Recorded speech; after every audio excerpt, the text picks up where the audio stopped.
am Bunji Antoinette Ringnyu from Cameroon. I live in Pittsburgh, Pennsylvania, and I work for Astrobotics as an embedded systems engineer. That's what I can say about myself now. Yeah. Okay. And how long have you been an embedded systems engineer for? Actually, I started as a digital design engineer. Though using exclusively hardware, I was implementing algorithms on hardware, to be specific, image processing algorithms. So I started working professionally as an FPGA engineer in 2017. I got an internship in 2017, which helped me to get a job, a full-time job, and then I've been working, yes. Then sometime in 2019, I just kind of mix everything together.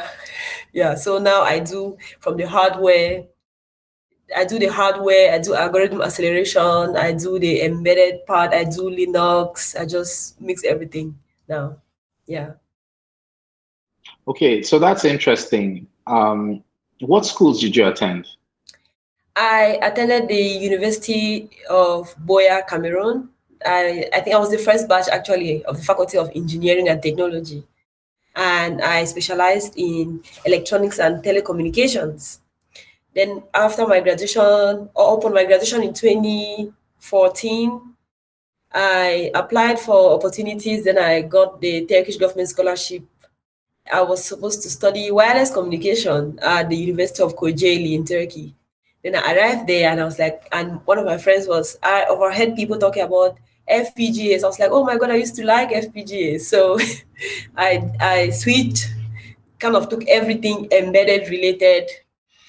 Unfortunately, I didn't take any FPGA course, so I just kind of taught myself with the help of my friends I had there.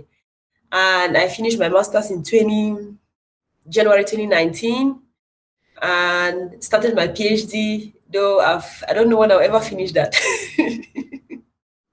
Yeah, so since the work I do now is really intense and I don't have so much time, to spend on the PhD, but I've actually done, I've gone like maybe half of the PhD, but for now it's just there. I don't know when I'll finish it.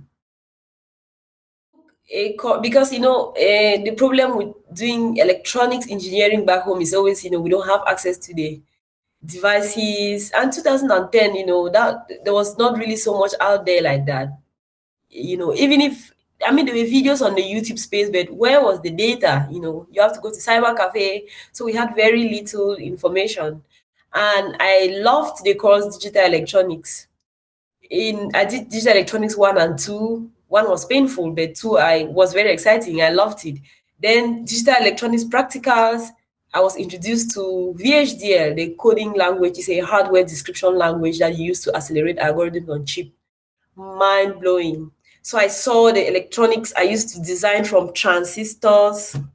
What I used to design from transistors to gates, I could write some code and then pull the architecture and it represents that gate. I was just hooked. I finished from there and I had nowhere to practice. No one even knew what I was talking about. I kept on working on projects on my own. And then at some point, I worked with some students from Howard University that were sponsored by the Michelle Obama or by the Obama Foundation. They came to Cameroon. I worked on a project with them. And that was just kind of the end of it. I gave up. I was like, I'll probably never do this. I got into computer networking. And then at some point, I got back into this again. That was in Turkey. Yes, on a daily basis, I use FPGAs.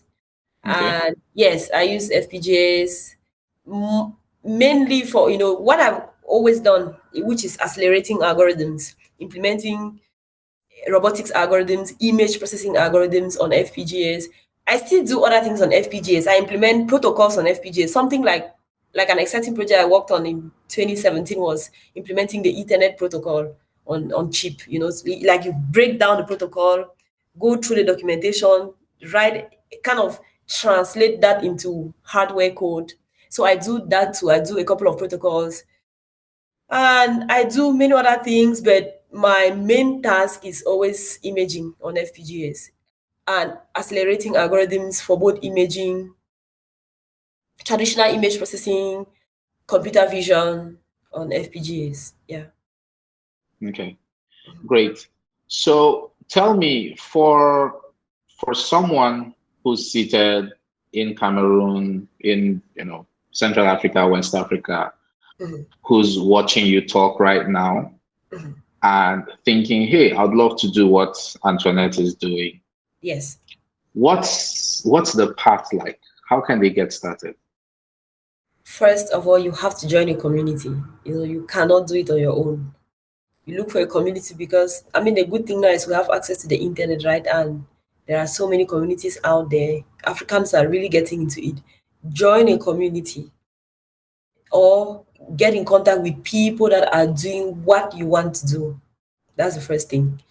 Then familiarize yourself with the basic things they're doing.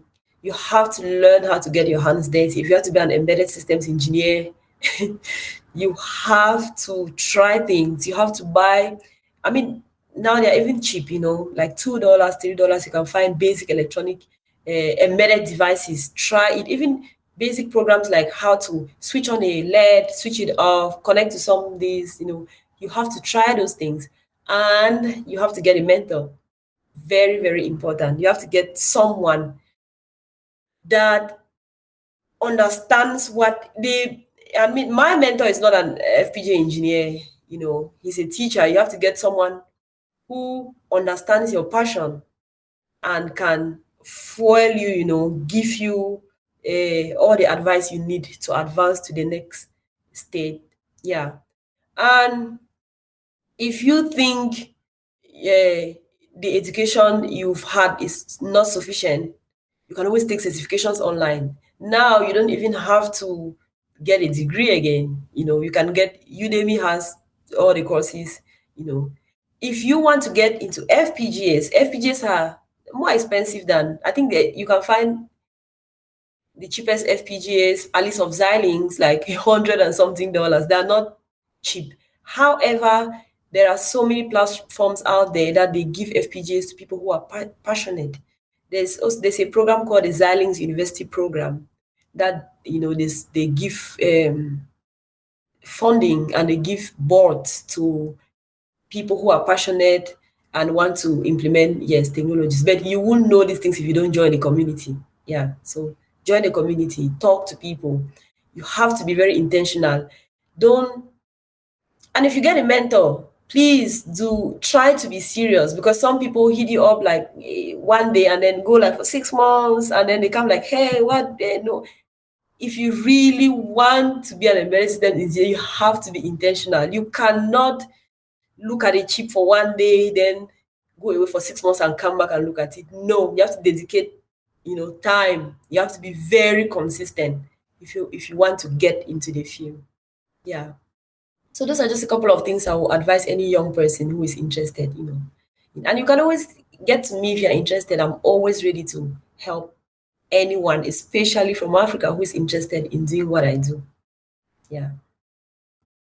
For Cameroon, I don't know about other countries, but there is a young man in Cameroon. I have been following his work for some time now. He has built a very interesting community. Young people come and then try out, their ideas on small electronic devices. Nerve Tech. That's NERVTEK, something like that. Yes, he has a thriving community for young Cameroonians who want to, if they get in touch with him, he will probably help them. Then I have a friend of mine, Parafait. She has a company, and they always have this kind of like computing for kids on during the holidays, and you have like 3 months. You play around with robots and code. Yes, they have that program too. And who again? I think these two communities, especially they are both based in, these communities are based in Boy, in the town of Boy. I don't know what is happening in the other towns, but if you get in touch with them and you're not in Boya, they'll probably link you up, to other communities that out there in Cameroon. I don't know about any communities out of Cameroon, unfortunately. I don't even know about any individuals out of Cameroon. I think I've met like one FPGA engineer who is an African, and he used to work for Intel. He's a professor. That's like the one FPGA engineer I know. I've never really met Africans. And it would be cool, to have this community and start, realizing the dreams of so many young people. Yeah. I was in Turkey at the time, and for anyone who is not, because when you're back home, you have an extra confidence. When you're out of the country, your confidence level goes down. You are scared of what people are going to say. What I tell people is go to, like, I don't know about other countries, but I think it's also here in the US and in Turkey. For the US, you have like Silicon Valley, and for Turkey, they have a kind of Silicon Valley setup in most of their cities. So I think in most developed countries, that is there. What you do is you go through the list of those companies, because you will never really know the services they're offering. At least that's what I did. Go to the list of all those companies. If you see anything that is remotely close to what you are doing, send an application. No knowledge is useless. And sometimes they may tell you, like for me, when I applied, they don't give, master students do not do internship in Turkey. So when I applied, people were like, what are you doing? Companies were like, I don't know, we can't give you the opportunity. It's fine. Tell them your situation. You were not into this, or you never had opportunity. Now you have it and you really want to learn. I sent to about 40 something companies, and one company responded and gave me 2 months that changed my life. So check out those companies, reach out to people on LinkedIn, you know, write letters to, I don't know if it's professors that run laboratories, if you're in a university and you want to join a research group, or you want to be part of a laboratory, write to a professor. If you want to get an internship, and even if they have not announced, because some companies typically announce that they have internship opportunities available. If they don't do it, go to LinkedIn, write to the founder. The worst you can get is a no. It's not like anyone is going to beat you up, right? Write to the founder and tell them that, hey, I'm passionate about this, and I see you guys have this thing going on. Can you give me 1 month free? I just want to spend my time there to see what you do. Once you're there, the strategy is talk to the other people who are working. You'll see maybe one person who is willing to teach you, and when your 1 month is over, continue that friendship with that person, and keep asking questions, and they're going to help you. It's not a direct path per se, but there are so many things you can do, and it just goes to communication, reaching out to people. And also, for embedded, yes, one thing for embedded systems engineers, it's a very, there's no particular company you're going to work for like that. You're not going to find a company that probably you will find a company that provides embedded system solutions, but it's always like, oh no, we are doing hardware, and then we have this thing, we do software, and then we have this thing. Like, when I was in Turkey, I worked for the defense industry. And when I moved here, I currently worked in the aerospace industry. Knew zero, I mean, nothing about the aerospace. But that's the interesting thing about being an embedded system engineer. I can switch from now and go to the medical equipment industry, and I'll still be okay. Like, now I work for an aerospace industry. I had nothing, didn't even know that those kind of projects exist. And I find myself now learning also some aspects of the aerospace. So in addition, but it's enough to know embedded. It's enough to know embedded to kind of dip, your feet out there. However, if you can have some other thing attached to that embedded, it will even give you, you know, um, you have a wider range of opportunities. For example, in my case, when I was starting, I knew just Coding, VHDL, Verilog, System Verilog, these are hardware description languages. But the advantage I had was that I knew image processing in addition to those things, So if you have a field you're already passionate about, that's perfect. If you don't have image processing, deep learning, machine learning, especially since they have so much information out there, they're always a good, get some of those, you don't have to be an expert, get the basics so that, because most people want you to work on a particular project and they will be happy if you have at least basic knowledge about that field, So add something to the embedded you have. And that is also good because it helps you to, it adds more excitement to the practice when you're learning. Because for me, when I was learning, I learned exclusively with imaging algorithms.